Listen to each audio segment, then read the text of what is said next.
Meanwhile, the United Nations General Assembly has now adopted a resolution demanding for Russia to withdraw its forces from Ukraine. The United States ambassador to the United Nations has urged that the members of the General Assembly should back a resolution that reprimands Moscow for its invasion.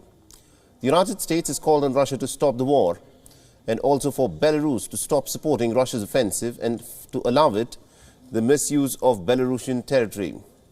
The United States ambassador has said that in the dead of night, when the UNSC was discussing peace, Putin had declared war, and therefore Russia must face the devastating consequences. Friendly country. Law, as well as coups, one of which. Today we call on Russia to stop its unprovoked, unjustified, unconscionable war. We call on Russia to respect the sovereignty and territorial integrity of Ukraine. We call on another neighbor of Ukraine, Belarus, who you've just heard from, to stop supporting the war and stop allowing its territory to be used to facilitate this aggression.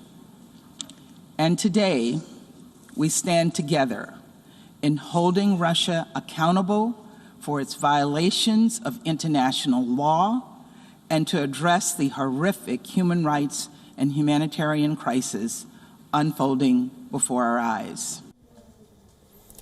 As Russia continues to pound Ukrainian cities in the General Assembly, Ukraine has accused Russia of seeking to commit genocide. The Ukrainian ambassador said that the draft resolution is a building block to the Russian aggression that aims to deprive Ukraine of its very right to exist. What an irony when victims of Nazis are being killed for the second time by Nazi modern followers. As the President of Ukraine asked, what was the point of repeating the slogan, never again, in 80 years? It's already clear that the goal of Russia is not an occupation only.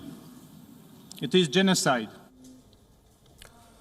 Now, the Russian ambassador called on the General Assembly to not support the draft. Russia said that the resolution will embolden the radicals holding innocent civilians hostage in Donetsk and Luhansk. The Russian ambassador said that opposing the resolution will bring peace in Ukraine by freeing it from the control of the radicals. Russia also accused Ukraine of using civilians as human shields in this conflict.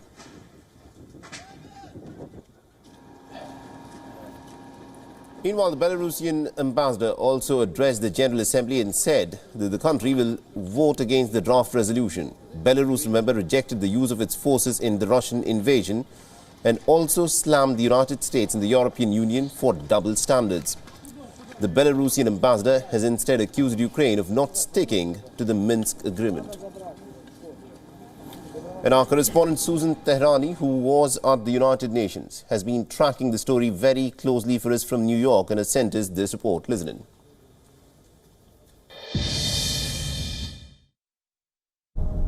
The United Nations General Assembly, in a special session on Wednesday, voted to reprimand Russia for its invasion of Ukraine and demanded Moscow withdraw its troops from the country immediately. The draft resolution was passed with 141 yeses, 5 noes, and 35 abstentions. The General Assembly is a non-action organization and for the most part can provide recommendations. This resolution was non-binding. However, diplomats insist that it does carry political weight in isolating Russia from the international community diplomatically. As delegates were putting this resolution to the vote here in New York, heavy fighting continued in Ukraine. The text of the resolution, led by European countries and backed by Ukraine, did undergo some changes. For example, it no longer, quote, condemns the invasion, but rather deplores Russia's aggression in Ukraine. It also made clear that the United Nations, quote, condemns Vladimir Putin's decision to put his nuclear forces on alert.